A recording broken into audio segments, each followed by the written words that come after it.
Random House Audio presents The Accident by Chris Pavone. Read for you by Mozhan Marnò.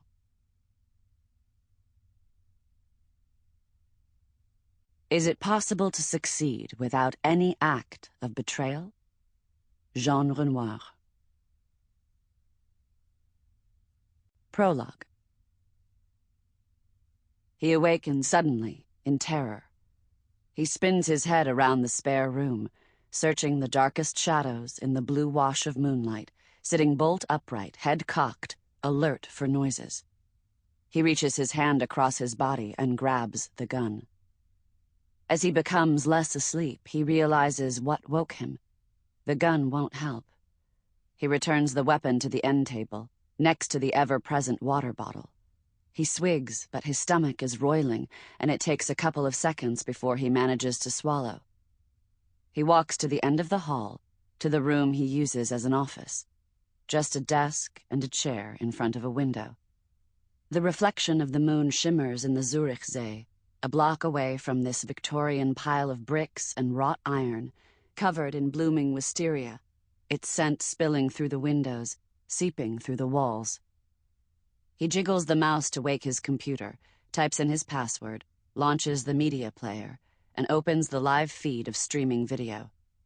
The camera is mounted high in a darkened room, focused on a woman who's lying in bed, reading. She takes a drag of a cigarette and flicks her ash into a big glass ashtray. He looks away from the invasive image on his screen to a small keypad mounted beneath the desktop. He punches buttons in rapid succession, and with a soft click, the drawers unlock. He pulls out the stack of paper, bound by a thick green rubber band. He turns to a page 1/3 of the way through and scans the text to identify the scene. He flips forward 10 pages, then 5, then back 2. He runs his finger down the page and he finds it, on the bottom of page 136, just as his mind's eye pictured it, in his sleep in the middle of the night. One word, one letter. I. He thought he'd caught every one. This current draft of the manuscript is the 3rd. It will also be the final. For the initial draft, he'd written from a first-person perspective, but not his own. Because this book was going to be a memoir, publicly authored by someone else, but ghostwritten or co-authored by him. They hadn't decided on the exact nature of his credit. Then circumstances changed. When he picked up the project again, he recast the story from his own point of view, first-person singular. I did this. I saw that. This was going to be a more honest book, more transparent. After he'd finished and typed the end on the final page and reread the whole thing, he changed his mind. He decided he needed to hide behind omniscience and anonymity to create the shadow of doubt about this book's authorship, to give himself some chance of survival. So he'd pored over the entire manuscript, revising everything to 3rd person. He drove around a long, dangerous bend. He stared in horror. Deleting passages that no longer made sense, adding sections, adding chapters that now did. It was a big editorial job, but hardly a unique situation. This type of thing must happen all the time, in rewrites, revisions, reconsiderations.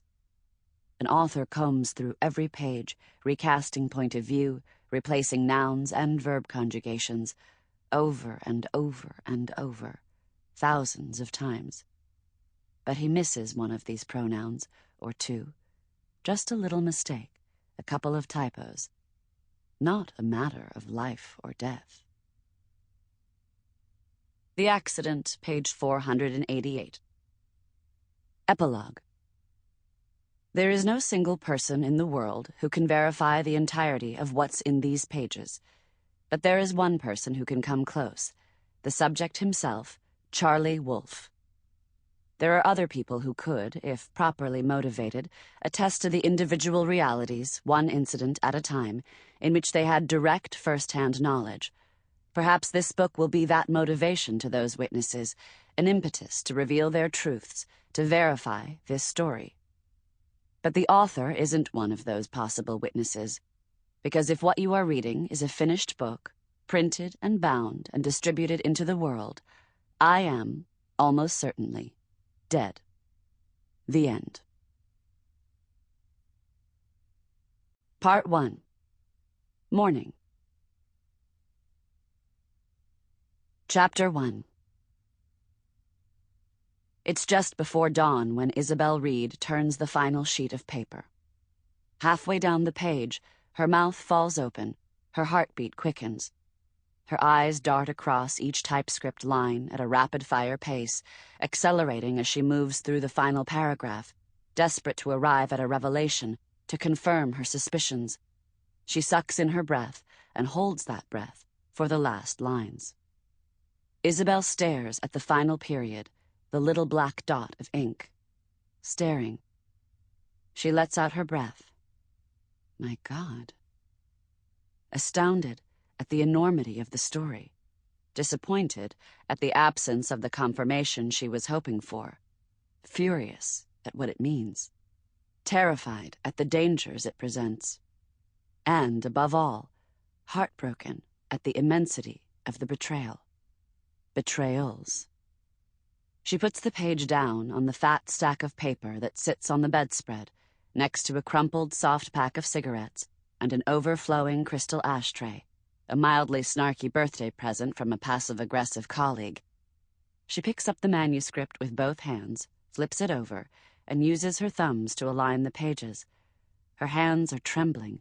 She tries to steady herself with a deep breath and sets the straightened pile of pages in her lap. There are 4 words centered at the top of the page. The Accident, by Anonymous. Isabel stares across the room, off into the black nothingness of the picture window on the opposite wall, its severe surface barely softened by the half-drawn shades, an aggressive void invading the cocoon of her bedroom. The room is barely lit by a small, bullet-shaped reading sconce mounted over the headboard, aiming a concentrated beam of light directly at her.